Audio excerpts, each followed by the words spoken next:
Assalamualaikum warahmatullahi wabarakatuh. Nama saya Dwi Haryanto, usia 53 tahun, beralamat di Padukuhan Karanganyar, tepatnya di Karanganyar RT 04 RW 04 Donokerto Turi. Pada saat ini saya menjabat sebagai dukuh atau kepala padukuhan di Padukuhan Karanganyar.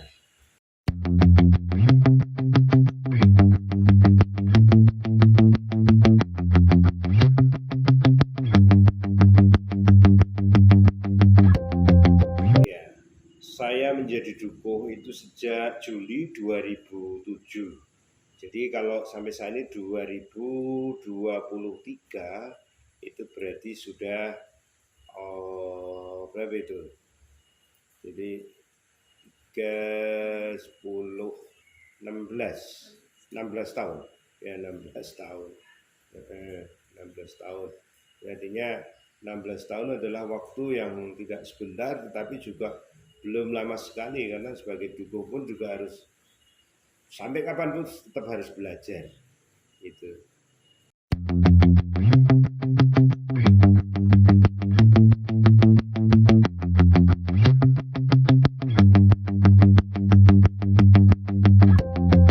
Kalau memilih sih sebenarnya tidak. Jadi dari awal pun tidak ada keinginan untuk menjadi dukuh. Bahkan dukuh itu pun dari awal semenjak saya masih muda dulu sebuah jabatan yang mungkin dikatakan cukup terhormat, tetapi jabatan tersebut menjadi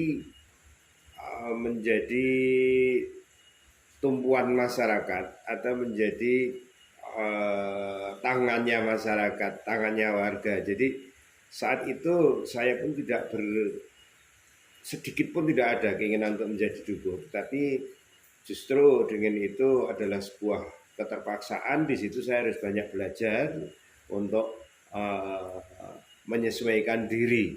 Mungkin saat ini tidak hanya saya juga, kalau dukuh itu bukan sebuah cita-cita gitu. Tapi kalau saat ini mungkin karena perkembangan yang sudah lebih menjanjikan sebagai seorang dukuh, sehingga saat ini mungkin banyak diperebutkan juga gitu. Tapi saat itu kalau waktu saya itu nggak ada kepinginan untuk menjadi dukuh. Oke.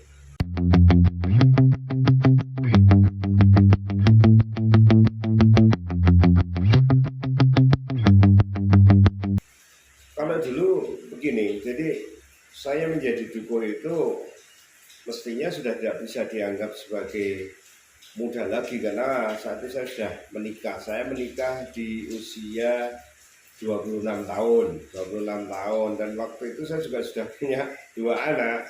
Nah, sehingga sebenarnya sudah nggak muda lagi. Hanya ya karena memang kebetulan mendapatkan amanah ini, dan ini saya dapatkan itu juga melalui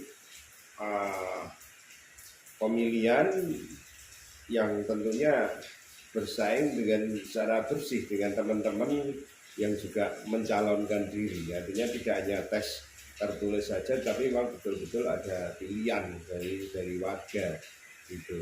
Jadi memang berat juga, tidak seperti saat ini hanya tes saja mungkin selesai, tapi saat itu tes ada, tetapi pilihan masyarakat juga ada. Jadi sekali lagi kalau dikatakan itu mudah juga tidak, karena saya sudah punya anak gitu.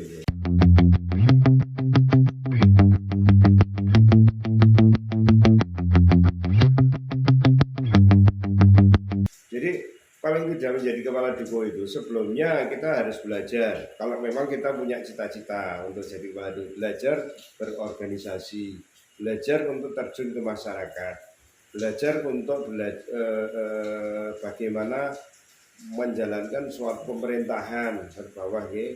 Jadi kemasyarakatan, pemerintahan, kepemimpinan tentunya itu memang harus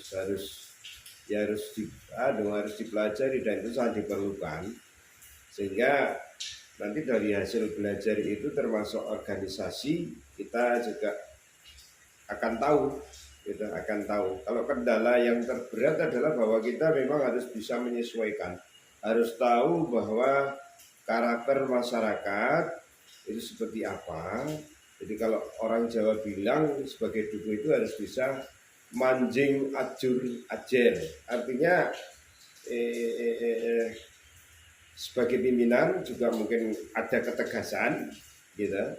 Ajur itu kita harus siap menerima kritikan, harus siap dipersalahkan. Ya, ajar itu ya kita harus berbaur dengan masyarakat yang punya tingkat pendidikan juga macam-macam, tingkat ekonomi yang macam-macam, atau strata masyarakat yang berlainan, punya tingkatan yang tidak sama. Itu kita harus tahu sebagai dukuh.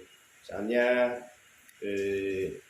oh ini keluarga ini cukup berpendidikan keluarganya, ya kita harus mengikuti. Oh ini pendidikannya agak kurang, atau mungkin kan keluarga saya masih banyak juga yang memang SD pun nggak lulus gitu. SD lulus, SMP lulus, apalagi di saat era modern saat ini ya kita harus bisa menyesuaikan gitu. Nah, kendalanya paling itulah kendala-kendala kecil seperti itu kalau di masyarakat gitu.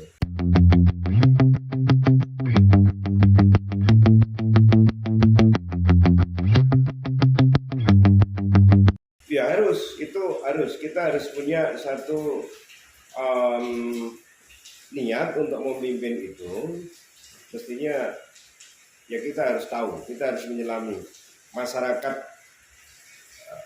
seperti apa, tingkatan masyarakat seperti apa. Ini kita harus bisa mengetahui, tidak hanya ya, tidak hanya asal-asalan. Jadi harus tahu karakter masyarakat, ekonominya masyarakat atau pekerjaan masyarakat, tingkat pendidikannya bagaimana. Ini yang perlu kita terapkan. Jadi nanti misalnya kita memberikan atau kita bekerja sama dengan tingkat masyarakat yang berbeda, ini juga butuh perlakuan yang berbeda pula. Dengan siapa kita bergaul atau dengan siapa kita lagi menjalankan pemerintahan, jadi tidak bisa sama gitu. Jadi tadi sudah saya katakan bahwa kalau orang Jawa bilang manjing ajur ajer, itu harus bisa betul-betul menyesuaikan. Dukuh itu harus jadi ujung tombak, ujung tombok, lalu juga siap untuk dikritik atau siap untuk menjadi tumpuan masyarakat. Begitu.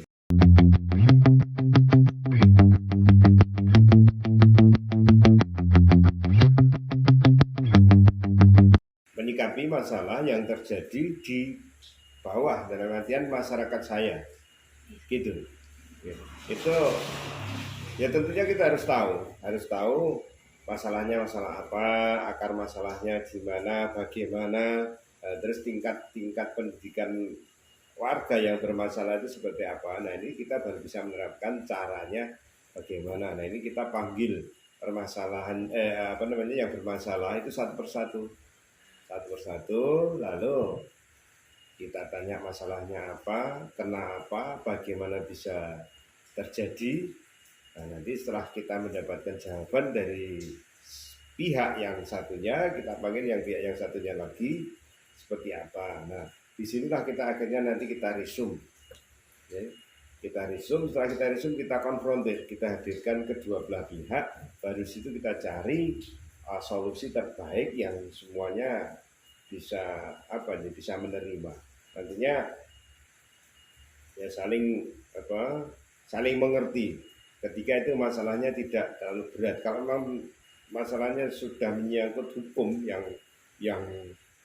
ada pihak-pihak yang mestinya berwenang, ya kita ajak ke pihak-pihak yang berwenang untuk menyelesaikannya. Karena nanti kalau ada yang dirugikan dalam masalah tersebut, tentunya juga kasihan. Kalau itu memang masalahnya besar, tapi kalau hanya masalah di dusun yang sepele-sepele yang akhirnya menjadi satu masalah yang perlu diselesaikan, yang kita mohon, kita ajak untuk saling menyelesaikan, saling pengertian, dan bisa itu nanti selesai.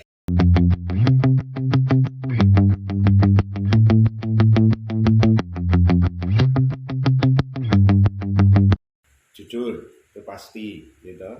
Jujur itu pasti. Yang kedua, kita juga harus punya ketegasan kepada masyarakat, tetapi kita juga harus bisa ngomong, gitu. Harus bisa ngomong, memberikan pelayanan kepada masyarakat dengan sebaik-baiknya.